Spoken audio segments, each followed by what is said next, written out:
Are you ready to boss up and start that business? You're listening to Be a Boss Coaching Podcast. My name is Beatriz Rivera, and this show is my empowerment tool and community builder. My mission is to help queer and WOC, that's queer and women of color, start their businesses with accountability, clarity, and most of all, confidence. On this podcast, I go over the question, can entrepreneurship help us reach our potential?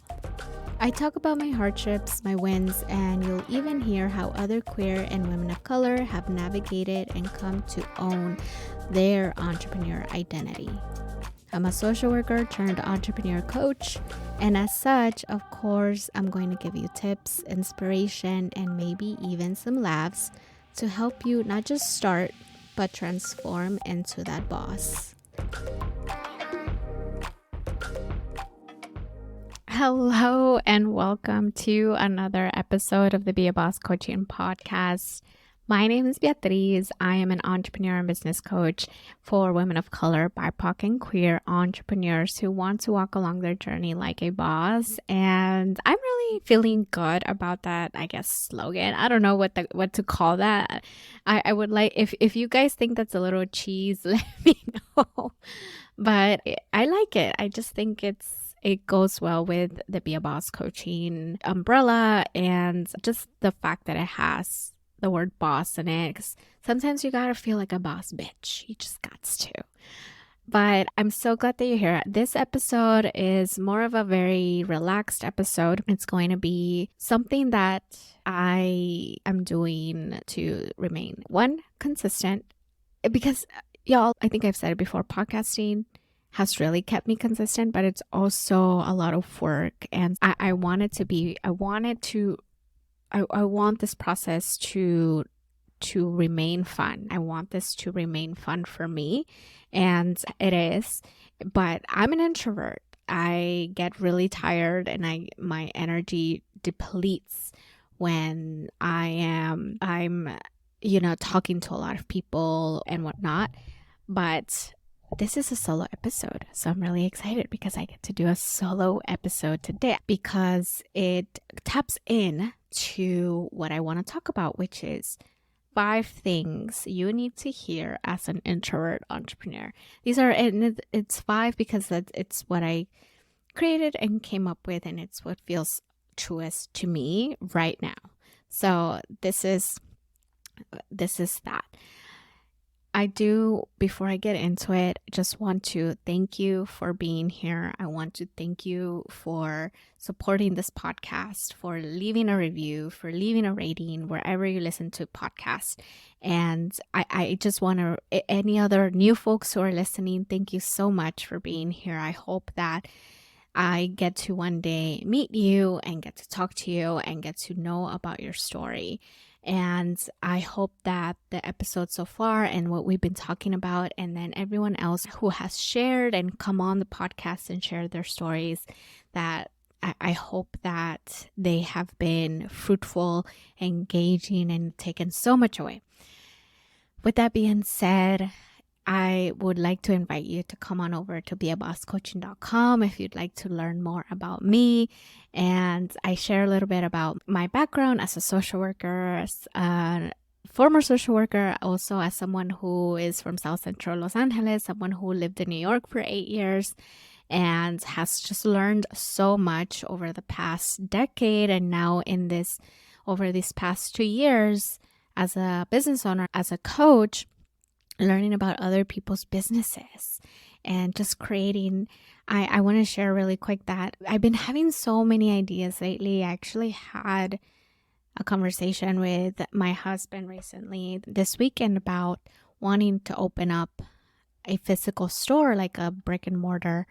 And I fantasized about that, and him and I have fantasized about that quite some time. And I think now I feel like it's going to happen at some point, because when I think about something and when it's in my head, even if it's in my head for a very long time, I know that things are going to happen because they need to happen. If I think about them to the point where they're in my head, constantly replaying, fantasizing about them, and even if it's been years, And this is a good example. This podcast is a great example because I have been wanting to podcast since 2017. Ever since I started listening to podcasts back in 2015, shout out to my friend Kalima who put me on the podcast game. And ever since, I'm obsessed with finding new podcasts. And I listen to different types of podcasts, from financial podcasts to gossip podcasts to culture podcasts to psychology podcasts. And I'm so privileged. I feel so privileged to be in now myself in the podcast game. But it took me 5 years, right? Not more than that. It took me more than 5 years to really get out of my head. It took me wanting to start a business, me starting a business to really get this going. And I'm so glad. I'm so happy that I'm finally doing it. And now I have this idea where I would love to one day own a physical store, a brick and mortar. And I think it's because of my father, who owns a brick and mortar shop. And I love going to the shop with my dad. One, I get to spend time with him. And two, I get to be creative and just learn new skills and think and work with my hands and really be on my feet all day. But I enjoy, I think also because I get to spend time with my dad, and he teaches me things, and like I learn how he does things, and it's just very interesting to see the way that he problem solves and approaches something new in his work. And so I really like the way that shows up for him, and something that I would like to recreate in my entrepreneur journey as well. I just don't know what that would look like. What sort of brick and mortar physical shop or storefront would I own? I don't know. I have ideas, and I wish I could just make them come true, but I think I'm going to just keep thinking about it, keep talking about it, and one day those thoughts will become an actionable thing. But for now, I want to just talk to you about the leadership qualities of introvert entrepreneurs, because we don't get enough credit and we don't even realize it sometimes. I think as introverts, sometimes we want to, they tell us, right, oh, get out of your shell.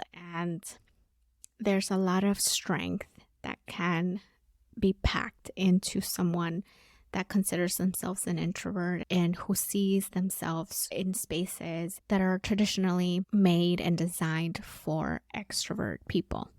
And we see that everywhere. We see that in office spaces where there's no room for people to go and work alone. Everyone has to work in a team, and there's no room for people to think before they speak. Everyone just thinks out loud and speaks out loud. And that's just not the way that I operate.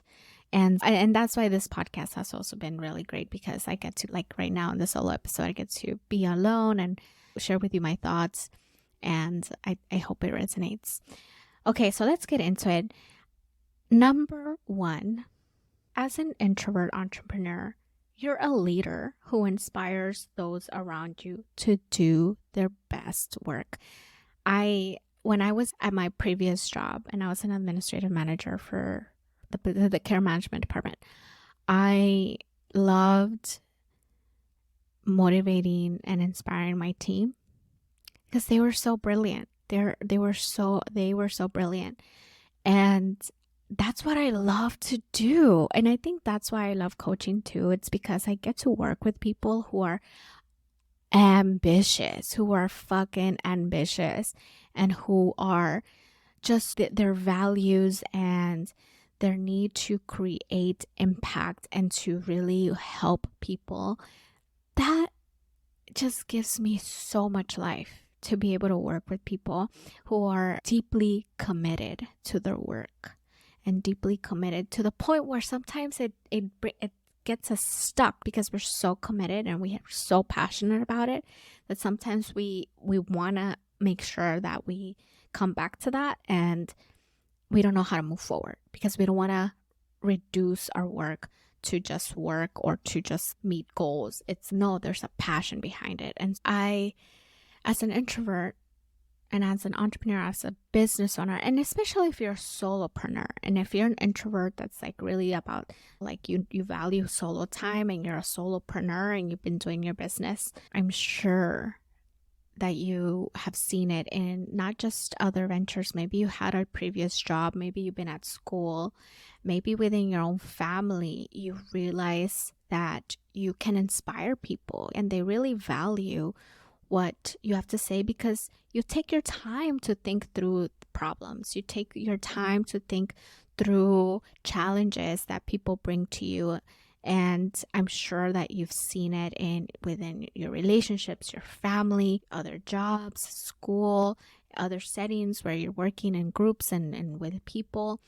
And whether informal or formal, you are a leader who inspires those around you because you're thoughtful about them.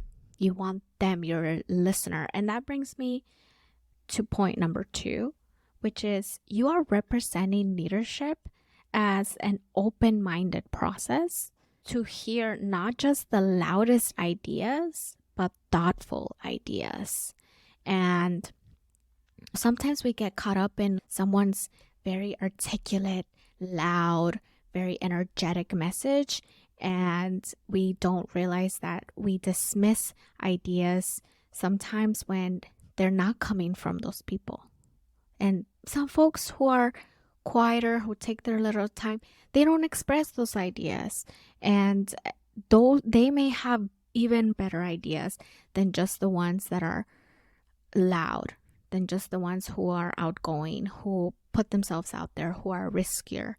I'm not saying those are not good ideas, but I'm saying both quiet and both outgoing folks have good ideas, and we have so many that we don't hear because the loudest take precedence. The loudest ones are the ones that we are attracted to. And I think that sometimes as leaders, especially introvert entrepreneurs, we get carried away by the charismatic leader and we feel like that's what we need to be and that's how we need to act and that's how we need to behave in order for people to notice us and to listen to our message. But if you are a leader and you're a business owner and you're a solopreneur or whatever type of entrepreneur you are, if you're an introvert, know that you're representing leadership in a whole different limelight and you're allowing more ideas to come through the pipeline that are not just from the people who are outgoing and just put themselves out there, but really the ones also who are thoughtful. Number 3 is you're most likely to create a community where people feel safe to express themselves. I notice when someone's quiet. I notice when someone's not speaking up or maybe afraid to take up space. And I notice the folks who are taking up more space and who are energetic and are ready to say their piece. I notice that, but that means I also notice the ones who don't. And I believe that when you notice that, when you're an introvert yourself, you notice that. You notice when others around you are also sitting back and listening and taking it in. And if you are in a leadership position as an introvert, you tend to call that in. You tend to call in those folks that are on the sidelines listening and taking in, and maybe or they may or may not be comfortable to share at that moment, but at least you provide the space and the opportunity to share. I think when there's environments and settings where the majority and the leader tends to be an extrovert, the leader facilitating a group tends to be an extrovert, they don't realize that. They don't realize that there are people around that are just listening and that they may have something to share, but they don't have the opportunity to share because the loudest voices take over the meeting. And sometimes we think that those meetings are productive, but if you don't notice the people around you that were quiet, that were listening, that were intaking information, and you don't give the space and the opportunity for those people to express themselves, then you're not hearing all the ideas that could come forward. All the good ideas possibly that we'll never hear and will never come to light. As an introvert leader, you notice and you create a space where it feels safe to express yourself, whether you're quiet or you're loud. Number 4 is you're transparent and allow for your customers to see your process. I'm realizing now that transparency is a big value of mine. Honesty, transparency, authenticity, those are all values that I'm always trying to stay true to, stay committed to, because that's who I am. And with podcasting, for example, I feel called to share my challenges and called to share the things that I'm going through, and maybe not on a stage, like in front of hundreds of people. But I know that this podcast, for example, like I write a blog and I also do this podcast now. And those are 2 platforms where I am realizing I share a lot of what I'm going through, of my emotions, of experiences that I had. And I'm very transparent. I'm very transparent with my challenges. And when a business has a transparent leader, then other people feel safe and they feel like they can ask questions and they can feel like they're part of the organization and they don't feel like they have to guess what's going on. And so I want to create that. I'm a solopreneur right now. I don't have any team members. I am myself, but the community that I do have, that I do tap into, are my newsletter or like community online and friends I've met online. And if they were to be in my organization, I want them to know what's going on. And I want my customers and I want my community and even people, like, you don't have to buy from me or work with me and be my client. If you're part of this community or part of it, because I want you to learn and I want to share with you the challenges that I went through. By being transparent is how we can actually put ourselves in situations where they may not be the same but are similar. This person shared their story and their experience, and I want to learn from that experience. And then finally, number 5 is we understand our need for recharging and how to balance, because you could be shy, and I want to make something clear is that shyness and introvertedness are not the same thing. Yes, there is correlation for people who are introverts to also be shy, but there are very unassuming people out there where you would never think that they were ever shy at all, right? Or I think about Issa Rae, for example. She is one of the most introvert people. She calls herself an introvert, but she's in movies and she has such an entrepreneurial spirit, and that's what I love. And I love how she has like group chats, and she talks about this where she's in several group chats and she mutes all of them because she cannot.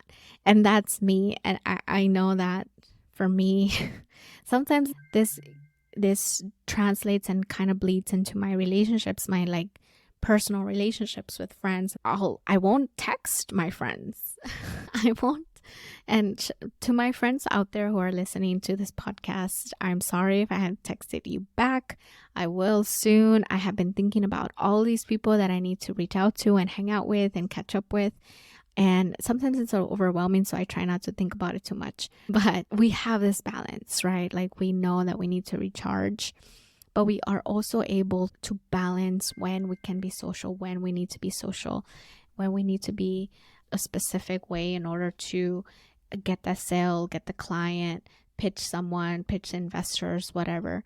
And I seriously think that balance is great for business, because you can be thoughtful about your decisions and your strategies and think through those things thoughtfully, with time, with patience. And then when the need is there for you to be the social outgoing person that's going to get the investment, or that's going to go get a bank loan, or that's going to go and pitch this client, then that comes out.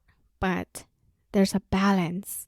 And it's not just always towards extroversion and always being out there and always knocking on doors and always calling people and always emailing people. Introverts have a great sense of not burning out, of really balancing their work and how much they go out there with like their need to self-care and in their own solitude. So we can really strike that balance, and that's what makes us good leaders, more well-rounded than say someone that's will burn out and not even realize it that they're burned out. So that's it. I that's all I had for you for today. I hope that if you're an introvert, that it really inspired you and it really made you think about your qualities and your strengths, and there's a lot of character within you and you can do it.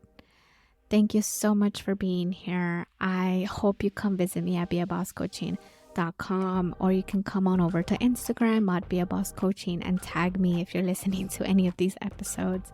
And I hope that you have a wonderful rest of your week. Next week, I'm so excited to share my conversation with you with Karina Mora. She is the founder of Elevating La Cultura. I'm so excited for you to hear her story and to hear her journey as a entrepreneur of 13 years, y'all, 13 years. So I'm so excited for you to share in her journey and for you to hear about her, and come back again next week for that episode. Have a wonderful rest of your day. Bye.